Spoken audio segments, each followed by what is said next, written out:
Hello, friends. Today, let's take a charming journey to the land of elegance, fine wine, and timeless art, France.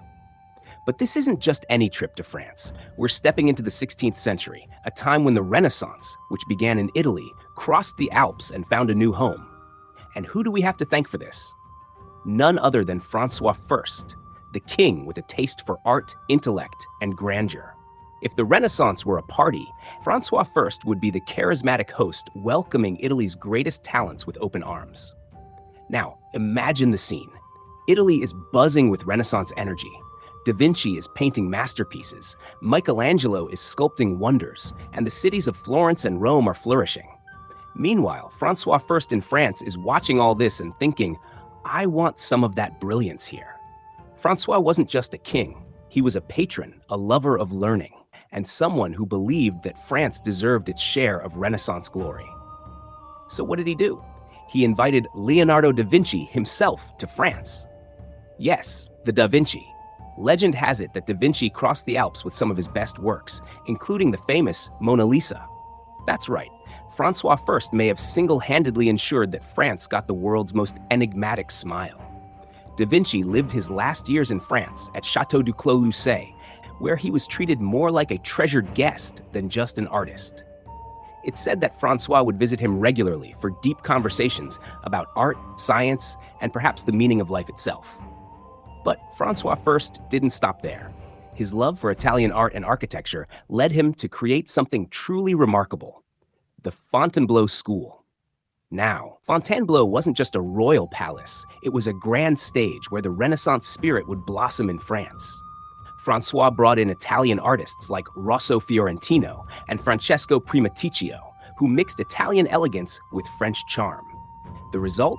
A unique style full of intricate decorations, mythological themes, and luxurious designs that would influence French art for generations. Fontainebleau became more than just a building. It became the heart of French Renaissance culture, where art and ideas mingled like guests at a royal banquet. The walls were adorned with frescoes depicting scenes from mythology, while sculptures and carvings brought a sense of drama and grandeur. But the Fontainebleau School wasn't just about copying Italian art. It gave birth to a distinctive French style, graceful, refined, and full of flair. While Francois I was busy turning France into a Renaissance hub, he also laid the groundwork for something equally important: humanism. He believed that art and knowledge should flourish together. Under his reign, French writers, poets, and thinkers began exploring humanist ideas, blending classical learning with contemporary thought. Francois Rabelais, for example, wrote works filled with humor, satire, and philosophical questions, challenging readers to think differently. Francois I also reformed the Collège de France, a center of learning where scholars could study subjects beyond traditional religious teachings. Here, languages, science, and the humanities flourished, proof that the Renaissance wasn't just about beautiful paintings and sculptures, it was also about new ways of thinking. But let's not forget the architecture. Francois I left his mark with stunning chateaux like Chambord, with its unique blend of Gothic structures and Italian Renaissance designs. Picture spiral staircases, vast terraces, and intricate rooftops, all echoing the Renaissance belief that architecture should inspire and amaze. Chambord wasn't just a royal residence. It was a statement that France had embraced the Renaissance and was ready to make it its own. Yet, this story wouldn't be complete without a touch of irony. While Francois I was building his Renaissance dream, France was also dealing with growing religious tensions. But for now, let's keep our focus on the beauty he helped cultivate, a beauty that shaped French culture for centuries. So, what did Francois I's Renaissance mean for France? It meant a nation stepping confidently onto the European cultural stage. The Renaissance in France wasn't a mere copy of Italy's brilliance. It had its own flavor, elegant, intellectual, and deeply human. The Fontainebleau School set the tone for future French art, while thinkers and writers began questioning old ideas, paving the way for future revolutions in thought.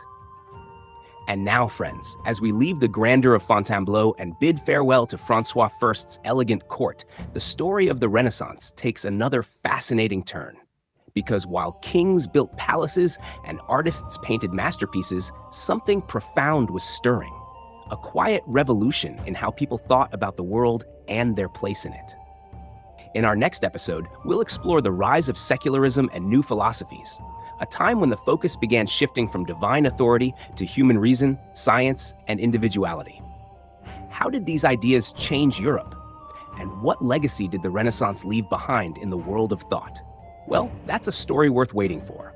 Until then, keep dreaming, stay curious, and remember, the best stories are always the ones still unfolding.